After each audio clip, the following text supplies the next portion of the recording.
Hello दोस्तों, स्वागत है आपका हमारे यूट्यूब चैनल स्टडी डायलॉग्स में। ये हमारी एनसीईआरटी एमसीक्यूज़ की सीरीज़ है जहाँ पर कि हम लोग एनसीईआरटी के चैप्टर वाइज हम लोग एमसीक्यू करवाते हैं। ठीक है, अब ये जो हमारी वीडियो है इसके अंदर हम लोग चैप्टर 4 क्लास 7 का करवा रहे हैं। इससे पहले हमारे 3 चैप्टर के एमसीक्यू बन चुके हैं क्लास 7 के, और क्लास 6 जो थी, ठीक है, क्लास 6 की पूरी प्लेलिस्ट एमसीक्यू की आपको मिल जाएगी। ये हम लोग हिंदी और इंग्लिश मीडियम दोनों ही मीडियम में करवाते हैं, और हमारा पहला टारगेट है भूगोल मतलब कि ज्योग्राफी को कंप्लीट करवाना हमारा पहला टारगेट है। हमारी इस चैनल पर 2 सीरीज़ चल रही हैं एनसीईआरटी की, जहाँ पर कि हम लोग एनसीईआरटी को पहले डिटेल में पढ़ाते हैं, पूरा chapter wise point two point पढ़ाते हैं, नोट्स देते हैं आप लोगों को, उससे पढ़ाते हैं, और फिर उस चैप्टर से जो इम्पोर्टेंट एमसीक्यूज़ बनते हैं उनको हम लोग अलग सीरीज़ में अलग वीडियो में आपके लिए कवर करवाते हैं। और आपको ये भी पता होगा कि आप कोई सा भी पेपर दे रहे हो, चाहे बड़े से बड़ा यूपीएससी, पीसीएस, और छोटे से छोटा एसएससी, टीचर्स, दरोगा, खलासी, चपरासी, किसी का पेपर दे रहे हो, उन सब में आपको एनसीईआरटी से क्वेश्चन पूछे ही जाते हैं। तो आज के हिसाब से, आज की टाइम के हिसाब से यहाँ पर ये आपके लिए डिमांड बन चुकी है कि आपको एनसीईआरटी कवर करनी ही पड़ेगी अगर आपको अच्छे मार्क्स लाने हैं या फिर नौकरी लेनी है। तो हमारे चैनल पर आपको एनसीईआरटी कवर करवाई जाती है डिटेल में, पूरे chapter wise, concept wise, point two point cover करवाया जाता है, और साथ में उस चैप्टर कंप्लीट होने के बाद आपको यहाँ पर एमसीक्यू भी कवर करवाए जाते हैं। तो यहाँ पर हम लोगों ने आपके लिए एमसीक्यू लेकर आए हैं। चैप्टर 4 है, क्लास 7वीं का है, भूगोल है, इसलिए इस वीडियो को एंड तक ज़रूर देखें क्योंकि इसमें बहुत सारे इंपॉर्टेंट पॉइंट्स हैं, एमसीक्यूज़ हैं, ठीक है, जो आपके एग्जाम में आ सकते हैं। तो वीडियो को एंड तक ज़रूर देखें, बीच में इसके बिल्कुल भी ना करें, और चैनल को सब्सक्राइब ज़रूर करें। चलो पहला क्वेश्चन देख लेते हैं। पहला क्वेश्चन ये बोलता है कि ozone layer is present in which layer of the atmosphere. यहाँ पूछ रहा है कि ओजोन परत वायुमंडल की किस परत में पाई जाती है। क्या वो क्षोभ मंडल है, स्ट्रेटोस्फेयर मतलब कि समताप मंडल है, मध्य मंडल मतलब कि मीजोस्फेयर है, या फिर थर्मोस्फेयर है। अब देखो, जिन बच्चों ने हमारा वो चैप्टर पढ़ा होगा डिटेल का, उनको इस वीडियो के सारे क्वेश्चंस के आंसर आते होंगे। ठीक है, तो मेरी रिकमेंडेशन है कि आप इस वीडियो को पढ़ने से पहले उस चैप्टर को पढ़ो डिटेल में, क्योंकि इससे आपके अंदर खुद के अंदर कॉन्फिडेंस आता है जब आप चैप्टर पढ़ने के बाद क्वेश्चंस को अटेम्प्ट करते हैं। तो इसका सही आंसर है कि ओजोन लेयर आपको मिलती है स्ट्रेटोस्फेयर में। चलो अब इसको समझ लेते हैं। देखो, आपको पता है कि हमारी पृथ्वी है, ठीक है, ये हमारी धरती है, मतलब कि अर्थ है, हमारी पृथ्वी है।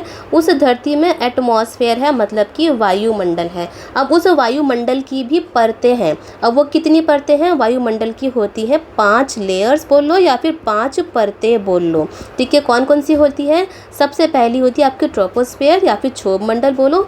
उसके बाद आपकी होती है स्ट्रेटोस्फेयर मतलब कि समताप मंडल। उसके ऊपर आपका होता है मीजोस्फेयर मतलब कि मध्य मंडल हो गया, और फिर उसके ऊपर आता है आपका थर्मोस्फेयर मतलब कि आपका हो गया तापमंडल, और फिर उसके ऊपर सबसे ऊपर होता है आपका एक्सोस्फेयर। ठीक है, तो एक्सोस्फेयर को हम बोलेंगे बहिर्मंडल। ये होगी आपकी 5 परतें होगी बाह्य मंडल। तो 5 परतें हो गई आपकी, ट्रोपोस्फेयर, स्ट्रेटोस्फेयर, मीजोस्फेयर, थर्मोस्फेयर और एक्सोस्फेयर हो गई। ठीक है, अब इसमें हम लोग बात कर रहे हैं किसकी? स्ट्रेटोस्फेयर की, मतलब कि समताप मंडल। अब समताप मंडल वही लेयर है जहाँ पर कि ओजोन लेयर पाई जाती है, और ओजोन लेयर का काम क्या होता है? वो हमें सूर्य की किरणों से आने वाली हार्मफुल जो अल्ट्रावायलेट रेज होती हैं उनसे बचाती है। ठीक है, तो ये बात होगी हमारी यहाँ पे ख़त्म। और अगर स्ट्रेटोस्फेयर के बारे में और देखें तो उसकी जो ऊंचाई है वो 50 किलोमीटर, लगभग 50 किलोमीटर तक ये फैली हुई है। यहाँ से लेकर यहाँ तक इसकी ऊंचाई देखें तो। चलिए, ये हमारा हो गया पहला क्वेश्चन। अब चलते हैं नेक्स्ट क्वेश्चन में। चलिए, क्वेश्चन में जाने से पहले आपको ये बता दें कि जो हमारा चैनल है उस पर आपके लिए सीरीज़ चल रही है। देखो, एनसीईआरटी की सीरीज़ आपको मैंने बता दी, जो आपको मैं पढ़ा रही हूँ वो एमसीक्यू की सीरीज़ है, और डिटेल वाली भी सीरीज़ चल रही है। और हमारी एक जीएस की एमसीक्यू है जिसमें हम लोग 8 क्वेश्चंस रेगुलरली आपके लिए लेकर आते हैं। वो ऐसे क्वेश्चंस होते हैं जो कि करंट अफेयर, जो न्यूज़ बना हुआ है उससे रिलेटेड जो क्वेश्चन बन के आ सकते हैं, वहाँ पर हम लोग यही 8 क्वेश्चन आपको करवाते हैं। ठीक है, जैसे न्यूज़ में कोई भी क्वेश्चन बना हुआ है, कोई भी न्यूज़ में टॉपिक बना हुआ है, तो उससे रिलेटेड जो क्वेश्चन आ सकते हैं वो क्वेश्चन हम लोग आपके लिए रेगुलरली 8 MCQ के रूप में लेकर आते हैं, जो कि बहुत इंपॉर्टेंट होते हैं। क्यों? क्योंकि आपसे एग्जाम में कभी भी खबरें नहीं पूछी जाती हैं, बल्कि खबरों से बने हुए क्वेश्चंस को पूछा जाता है। तो हम इस सीरीज़ में यही आपके लिए करवाते हैं। दूसरा है हमारा 10 क्वेश्चंस का, जहाँ पर कि हम लोग आपके लिए पॉलिटी के 10 MCQs लेकर आते हैं। पॉलिटी मतलब कि राज व्यवस्था, क्योंकि किसी भी पेपर को पास करने के लिए ये ज़रूरी है कि हम लोगों को सभी सब्जेक्ट्स की नॉलेज हो। अब नेक्स्ट है हमारी सीरीज़ ट्रिक्स की सीरीज़ है, जहाँ पर कि हम लोग आपके लिए 5 MCQ ट्रिक्स के एक अनोखे तरीके से करवाते हैं। जैसे कि हमने खुद ने याद पढ़ा है, वैसे ही हम लोग आपके लिए वही सेम ट्रिक्स जो हमने यूज़ करी थी वो आपको देते हैं इस सीरीज़ में। इसलिए जाके देखिए एक बार इस ट्रिक्स को, बहुत ज़्यादा इंपॉर्टेंट है और आपको 5 क्वेश्चन तुरंत चुटकियों में याद हो जाते हैं। अब नेक्स्ट चीज़ है हमारी करंट अफेयर्स की। यहाँ पर जो मंथ में, जो भी हर महीने इम्पॉर्टेंट न्यूज़ जो करंट अफेयर होते हैं, जो बने रहते हैं, जिनका एग्ज़ाम में आने की संभावना होती है, उनको हम एक मैगज़ीन के रूप में आपके लिए कंपाइल कर देते हैं। ये दोनों ही ठीक है। और यहाँ पर हम लोग आपके लिए 1 लाइनर लेकर आते हैं। ठीक है, तो मार्च का आ चुका है, अगर आपको देखना है आप जाके देख सकते हैं। एक बार देखिए, ज़रूर देखिए इसको एक बार, आप फिर खुद कहोगे कितना ज़्यादा इंपॉर्टेंट खबरें आपने दे रखी हैं। इसमें हमने आलतू फालतू खबरें कोई भी नहीं दी हैं। ठीक है, अब है हमारा नेक्स्ट चीज़ मेंस टॉपिक्स की, जहाँ पर जो बच्चे मेंस की तैयारी कर रहे हैं वो बच्चे हम लोग उनके लिए रेगुलर टॉपिक्स लेकर आते रहते हैं जो मेंस में आ सकते हैं। और उसके बाद हमने अभी नई आपके लिए शॉर्ट वीडियोस की एक सीरीज़ चालू करी है, जहाँ पर कि हम लोग आपके लिए कंसेप्ट समझाते हैं, जैसे कि मौसम कैसे बदलते हैं, लॉन्गिट्यूड क्या है, लैटिट्यूड क्या है, ठीक है, रिवर की कौन कौन सी फेजेस होते हैं, ठीक है, ज्वालामुखी को हमने समझाया है, एक अंडे के बॉइल अंडा लेकर समझाया है हमने। तो ऐसे बहुत सी हमने वीडियोस बना रखी हैं, आप जाके देखिए, आपका पूरा का पूरा कंसेप्ट 2 मिनट में क्लियर हो जाएगा, बहुत ही इजी तरीके से क्लियर हो जाएगा। और है हमारा नेक्स्ट है, हम लोग अपनी चैनल की कम्युनिटी में रेगुलर आपके लिए क्वेश्चन डालते रहते हैं, जिससे कि आप लोग प्रैक्टिस कर सकें। तो ये जितनी भी सीरीज़ हैं, जो भी चल रहा है हमारे चैनल पे, वो हिंदी और इंग्लिश मीडियम दोनों ही बच्चों के लिए है। यहाँ पे किसी भी बच्चे को इस चैनल पर आने के बाद कहीं और भटकने की ज़रूरत नहीं है। चलिए अब क्वेश्चन पे वापस चलते हैं। तो हमारा क्वेश्चन क्या बोलता है कि which of the following 2 gases make bulk in the atmosphere. यहाँ पर ये बोल रहा है कि निम्नलिखित में से कौन सी 2 गैसें वायुमंडल का बड़ा भाग बनाती हैं। ठीक है, क्या वो आर्गन ऑक्सीजन है, नाइट्रोजन ऑक्सीजन है, ऑक्सीजन कार्बन डाइऑक्साइड है, या फिर कार्बन डाइऑक्साइड आर्गन है। तो इसका सही आंसर है नाइट्रोजन और ऑक्सीजन। अब देखिए इसको समझ लेते हैं। ये हमने समझा, यहाँ पर अगर हम बोलें तो 78% 78% जो हमारा वायुमंडल है उसमें आपको नाइट्रोजन प्रेजेंट मिलती है, और 21% ऑक्सीजन मिलती है। ऑक्सीजन वही है जिसको लेकर इनहेल करके हम लोग ज़िंदा रहते हैं। ठीक है, जैसे हम लोग एनिमल्स हो गए और मतलब ह्यूमन हो गए, वो सारे के सारे ऑक्सीजन के बगैर ज़िंदा नहीं रह सकते हैं। और उसके बाद अगर हम कार्बन डाइऑक्साइड को देखें तो उसकी जो मात्रा है हमारे एटमॉस्फेयर में है वो 0.03% है। ठीक है, और आर्गन की जो मात्रा अगर हम बोलें तो वो है आपकी 0.93% है, और बाकी बची गैसेस वो है आपकी 0.04%। ठीक है, तो हमने यहाँ पे सीख लिया कि नाइट्रोजन आपका 78% है, ऑक्सीजन आपका 21% है, और कार्बन डाइऑक्साइड है आपका 0.03% है, और आर्गन की बात करें तो आर्गन है आपका 0.93% है। ठीक है, यहाँ पे हमने देख लिया, ये क्वेश्चन पूछा जाता है। तो यहाँ पर अगर आपसे क्वेश्चन पूछते हैं कि सबसे ज़्यादा क्या है, तो आपको बताना है नाइट्रोजन और ऑक्सीजन है। चलिए नेक्स्ट क्वेश्चन पे चलते हैं। नेक्स्ट क्वेश्चन है कि weather phenomena like rainfall, hail storms etcetera occur in which layer of the atmosphere. कि मौसम की लगभग सभी घटनाएं जैसे कि वर्षा, कोहरा, ओलावृष्टि वायुमंडल की किस परत में पाई जाती है। क्या वो समताप मंडल है, मतलब कि स्ट्रेटोस्फेयर है, थर्मोस्फेयर तापमंडल है, क्षोभ मंडल है, या फिर मीजोस्फेयर है।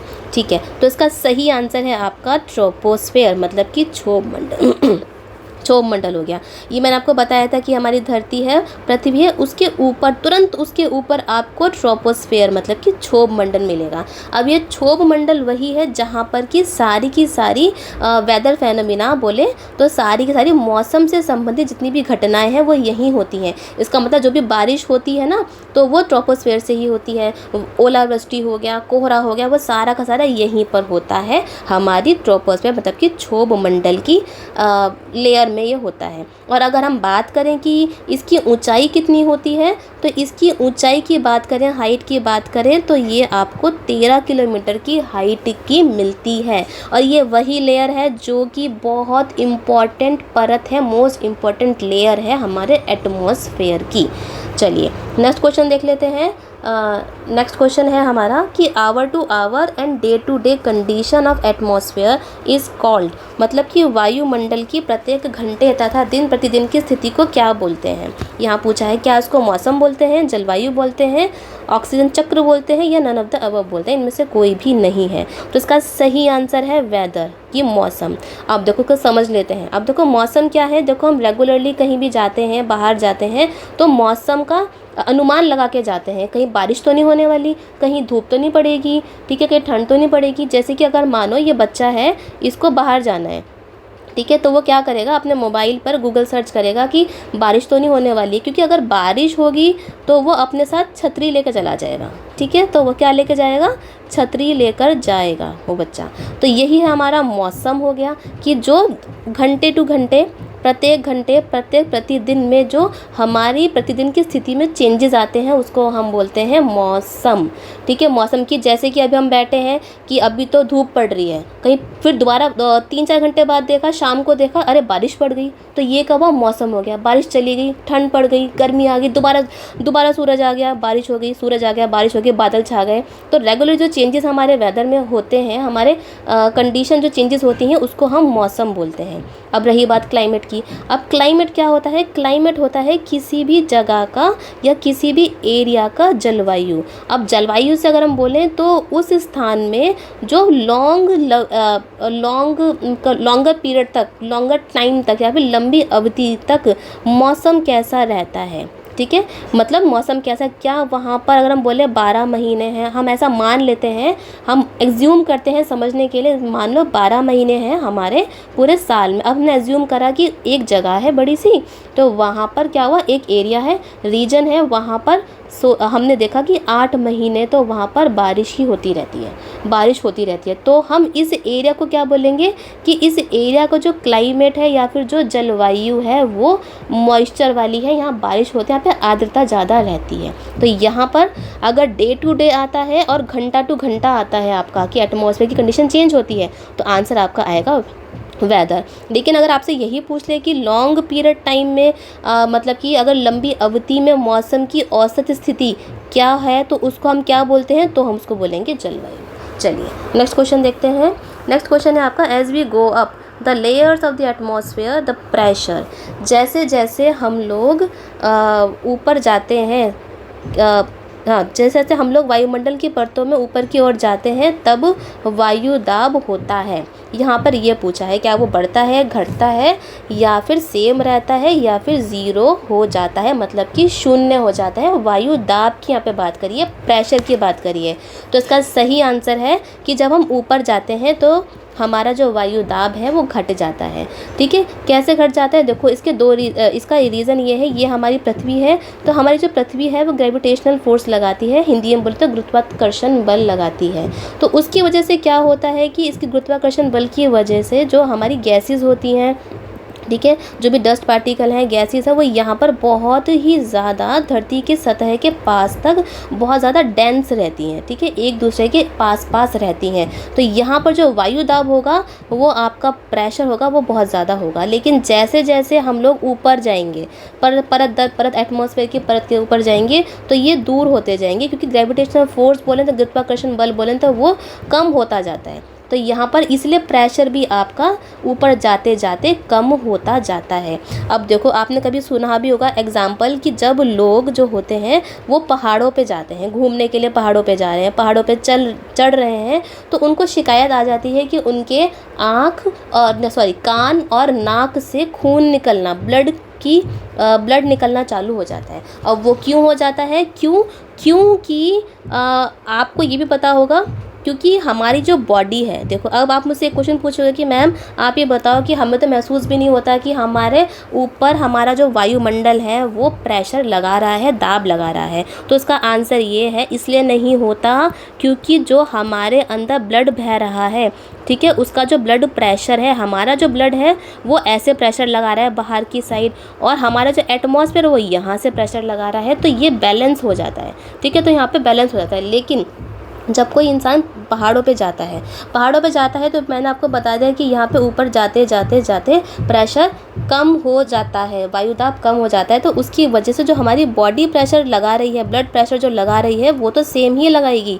लेकिन जो यहाँ से जो प्रेशर आएगा, एटमॉस्फेयर से जो बाहर से प्रेशर आएगा वो कम होगा, इसीलिए यहाँ पे खून निकल आता है हमारी नाक में से और कान में से। तो मैं आशा करती हूँ कि आई होप कि आपको ये समझ में आया होगा, अच्छे से समझ में आया होगा। चलिए नेक्स्ट क्वेश्चन करते। हाँ, तो जो मैं आपको बता रही थी कि पहाड़ों पे चढ़ते हैं लोग, उनके नाक कान में से खून निकल आता है, तो ये जितना भी पहाड़ का एरिया जो होता है वो आपके क्षोभ मंडल में कि ट्रोपोस्फेयर में ही आता है। चलिए नेक्स्ट क्वेश्चन पे चलते हैं। नेक्स्ट क्वेश्चन है, in the sea breeze the wind blows from. यहाँ पूछ रहे हैं कि समुद्री समीर में हवाएं किस ओर चलती हैं? क्या वो स्थल से समुद्र की ओर चलती हैं, मतलब कि लैंड टू सी चलती हैं, कि सी टू लैंड चलती हैं, समुद्र में स्थल की ओर चलती हैं, सी टू सी चलती हैं, समुद्र में चलती हैं, या फिर स्थल से स्थल में चलती हैं? तो यहाँ पे आपसे पूछा गया है सी ब्रीज। हाँ, तो ये कहाँ से चलती हैं? तो ये चलती हैं आपकी समुद्र से स्थल की ओर। अब देखो सी ब्रीज या समुद्री समीर बोले तो वो कैसे, देखो हम ये मान लेते हैं कि यहाँ पर, एक मिनट, यहाँ पर आपका समुद्र है, ठीक है, ये आपका समुद्र चल रहा है, यहाँ पे समुद्र है, और यहाँ पर आपका है लैंड, मतलब कि आपका स्थल है, ये स्थल लिथोस्फीयर का पार्ट है यहाँ पे, ठीक है। यहाँ पर क्या होगा कि जब सूरज आएगा, ठीक है, जब सूरज आएगा तो ये जो हमारा लैंड वाला पार्ट है उसको जल्दी ही गर्म कर देगा, वार्म कर देगा, बहुत ज़्यादा गर्म कर देगा, क्योंकि जो लैंड होता है, जो आपका स्थल होता है वो जल्दी गर्म होता है, जल्दी ही ठंडा होता है, ठीक है। तो यहाँ पे जल्दी गर्म हो गया, जल्दी गर्म होने से क्या होगा कि इसकी जो हवाएं हैं वो ऊपर की साइड उड़ जाएंगी, और यहाँ पे आपको निम्न दाब मिलेगा, मतलब कि लो प्रेशर मिलेगा। अब लेकिन यहाँ पे लो प्रेशर है, पानी देर में गर्म होगा, तो इसके कंपैरिजन में अगर हम बोले लैंड के कंपैरिजन में जो पानी है हमारा वो ठंडा होगा, तो यहाँ पे आपका हाई प्रेशर बनेगा, ठीक है। तो यहाँ पे हवाएं अब देखो यहाँ पे हवाएं आपकी उठ गई, तो यहाँ पर जो लो प्रेशर है, स्थल का जो एरिया है, यहाँ पर हवाओं का क्या बोले तो खाली जगह हो गई है। तो इस जगह को भरने के लिए आपके लिए हाई प्रेशर वाली एरिया से हवाएं इस गैप को भरने आएंगी, ठीक है। अब ये वाली जो लो प्रेशर की जो हवाएं थी वो ऊपर चली जाएंगी, यहाँ पे ठंडी होंगी, ठंडी होके बादल बनाएंगी, ठीक है, ठंडी होके वो यहाँ पे नीचे की साइड नीचे गिर जाएंगी। तो यहाँ पर हमने क्या देखा, ठंडी हो गई, नीचे गिर गई, तो यहाँ पर एक बन गया हाई प्रेशर टू लो और लो प्रेशर टू हाई, ये पूरा का पूरा सर्कुलेशन बन गया। तो यहाँ पे सी टू ब्रीज में समुद्र की स्थल की ओर, मतलब कि समुद्र से लैंड की ओर हवाएं चलती हैं, कब दिन के टाइम में चलती हैं। तो ये आपका हो गया सी ब्रीज, मतलब कि समुद्री समीर में हवाएं कहाँ चलती हैं, समुद्र से लैंड की ओर चलती हैं, ठीक है। तो हमने यहाँ पे क्या पढ़ लिया कि सी ब्रीज पढ़ लिया। अब देखो हमने अपने चैनल हमने इसकी डिटेल वीडियो बना रखी है, ठीक है। उस वीडियो में हमने पूरा का पूरा चैप्टर और पूरे के पूरे कंसेप्ट आपको समझा रखे हैं। वहाँ पे हमने बहुत ही आपको सी ब्रीज भी समझा रखी है और लैंड ब्रीज भी समझा रखी है, आप जाके वो देख सकते हैं।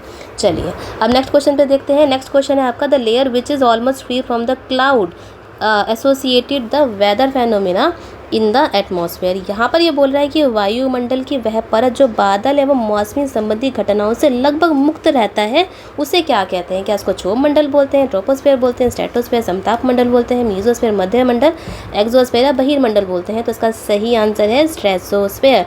ठीक है, जो स्ट्रेटोस्फेयर या फिर समताप मंडल जो कि ट्रोपोस्फेयर के ऊपर आता है वो एटमॉस्फेयर की वो लेयर है जहाँ पर कि लगभग अगर हम बोले तो बादल और जो मौसम होते हैं वो नहीं होते हैं। और मैंने आपको ये बताया कि जो बादल संबंधी या फिर जो मौसम ज़्यादातर जो होते हैं वो आपको ट्रोपोस्फेयर क्षोभ मंडल में ही हो जाते हैं। तो यहाँ पर जो स्ट्रेटोस्फेयर है यहाँ पे आपको लगभग बादल और मौसमी संबंधी घटनाएं जो है आपको नहीं मिलेंगी, इसीलिए यहाँ पर एरोप्लेन उड़ते हैं। ठीक है, ये हो गया हमारा क्वेश्चन।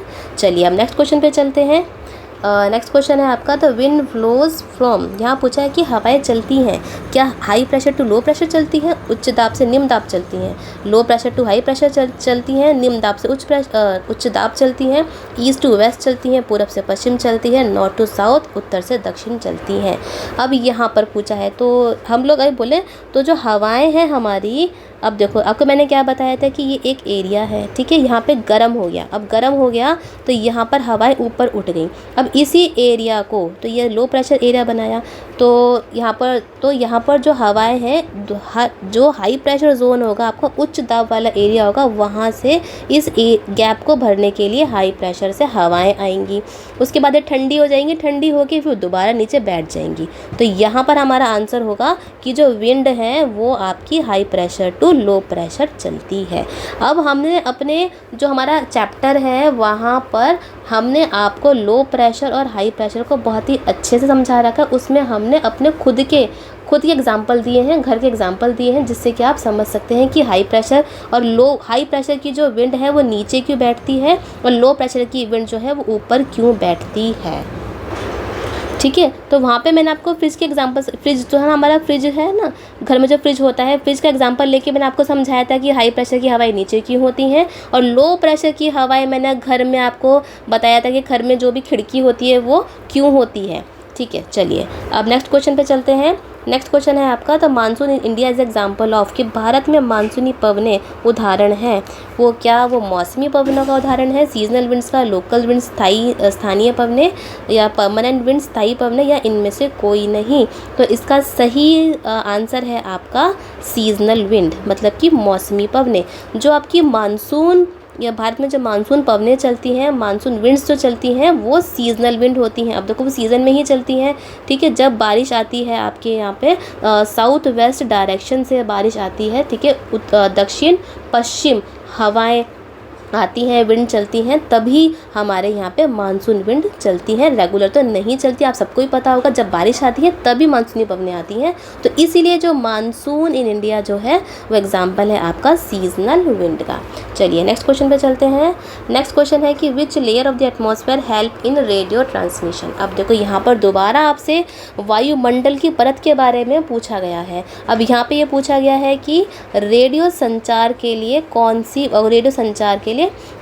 सी परत में होता है। तो ट्रोपोस्फेयर है, क्षोभ मंडल, समताप मंडल, मध्य मंडल, या फिर थर्मोस्फेयर बाह्य मंडल। तो इसका सही हमारा जो आंसर है वो है आपका थर्मोस्फेयर। ठीक है, बाह्य वायुमंडल में यहाँ पर रेडियो संचार या फिर रेडियो ट्रांसमिशन होता है। ठीक है, ये वही पार्ट है, पहला आपका ट्रोपोस्फेयर, स्ट्रेटोस्फेयर, मीजोस्फेयर, फिर थर्मोस्फेयर है, फिर आपका एक्सोस्फेयर आता है। तो यहाँ पर हम लोग थर्मोस्फेयर के बारे में बात कर रहे हैं। तो थर्मोस्फेयर में ही रेडियो ट्रांसमिशन होता है, यहाँ से टकरा के हमारी धरती पर रेडियो ट्रांसमिशन हो जाता है। ठीक है, अगर इसके बारे में हम बात करें कि इसका ऊंचाई कितनी होती है, तो अगर ऊंचाई की बात है तो 80 से लेकर 400 किलोमीटर तक ये फैला हुआ है। चलिए नेक्स्ट क्वेश्चन पे चलते हैं। नेक्स्ट क्वेश्चन है आपका the trade winds westerlies easterlies are the example of, कि व्यापारिक पवनें, पश्चिमी पवनें और पूर्वी पवनें उदाहरण हैं।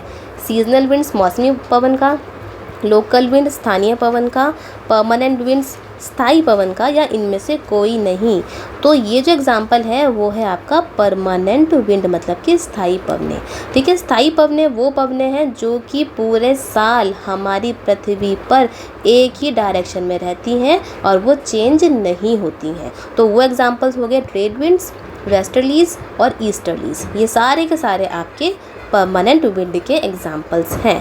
चलिए अब है नेक्स्ट क्वेश्चन है आपका, the meteorites burn up in which layer of the atmosphere on entering from the space. इसमें पूछा है कि वायुमंडल की किस परत में उल्कापिंड जल जाते हैं। देखो सारे के सारे जो उल्कापिंड हुए हैं वो कौन सी लेयर में, कौन सी वायुमंडल की कौन सी परत में आकर जल जाते हैं। क्या वो समताप मंडल, स्ट्रेटोस्फेयर, मीजोस्फेयर मतलब कि मध्य मंडल, ट्रोपोस्फेयर मतलब कि क्षोभ मंडल, एक्सोस्फेयर मतलब कि बहिर्मंडल। तो इसका सही आंसर है मीजोस्फेयर।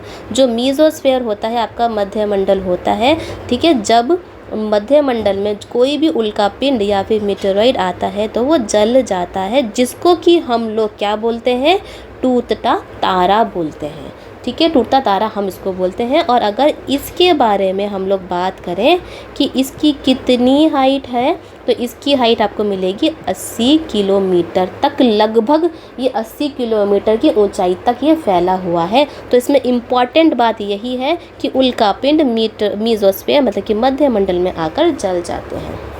चलिए नेक्स्ट क्वेश्चन पे चलते हैं कि which of the following gases protect us from the harmful sun rays, कि निम्नलिखित में से कौन सी गैस हमें सूर्य की खतरनाक किरणों, आएगा यहाँ पे, किरणों से बचाती है। अब वो कौन सी है, ठीक है, कौन सी गैस है, वो है आपकी carbon dioxide, nitrogen, ozone, oxygen. तो इसका सही आंसर है ओजोन, ठीक है। जो ओजोन होती है ना O3, वो हमें जो सूरज है उसकी खतरनाक किरणें जैसे कि अल्ट्रावायलेट रेज, उनसे हमें बचाती है ओजोन लेयर, जो कि आपको स्ट्रेटोस्फेयर और हिंदी में बोले तो समताप मंडल में मिलती है।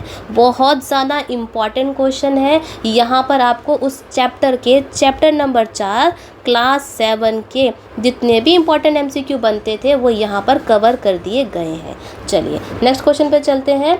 नेक्स्ट क्वेश्चन है आपका, when the precipitation comes down to the earth in the liquid form is called, कि पृथ्वी पर जल के रूप में गिरने वाला वर्षण कहलाता है। क्या कहलाता है? क्या उसको बादल बोलते हैं, बर्फबारी बोल सकते हैं, हो सकता है बर्फबारी हो।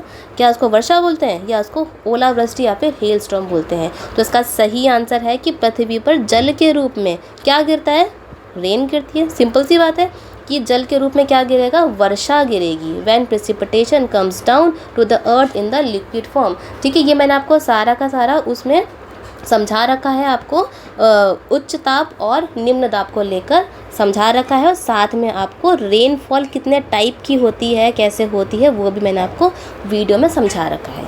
चलिए नेक्स्ट क्वेश्चन पे चलते हैं। नेक्स्ट है और हमारा लास्ट क्वेश्चन है कि यहाँ पर है कि high pressure area are associated with, निम्नलिखित में से उच्च दाब क्षेत्र से संबंधित है, कि उच्च दाब के जो क्षेत्र होते हैं उनमें क्या होता है, क्या क्लाउडी स्काई और वेट वेदर होता है, बादल युक्त आकाश एवं नम मौसम होता है, स्पष्ट एवं स्वच्छ आकाश होता है, या फिर बर्फबारी होती है, या फिर इनमें से कोई नहीं।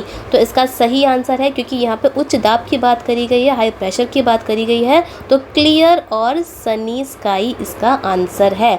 ये इसका आंसर है कि जहाँ पर हाई प्रेशर होगा वहाँ पर हमें साफ मौसम देखने को मिलेगा, और जो क्लाउडी स्काई है वो आपको लो प्रेशर जो एरिया में लो प्रेशर होगा, निम्न दाब होगा, वहाँ पर क्लाउडी स्काई और वेट वेदर देखने को मिलता है। ये सभी का सभी मैंने आपको याद भी होगा वीडियो में, पिछली वीडियो में आपको फ्रिज का एग्जाम्पल लेकर समझाया था, कि फ्रिज का एग्जाम्पल से समझाया था, और साथ में हमारे भगोने में हम लोगों ने पानी उबाला था, उससे मैंने आपको समझाया था कि कैसे होता है।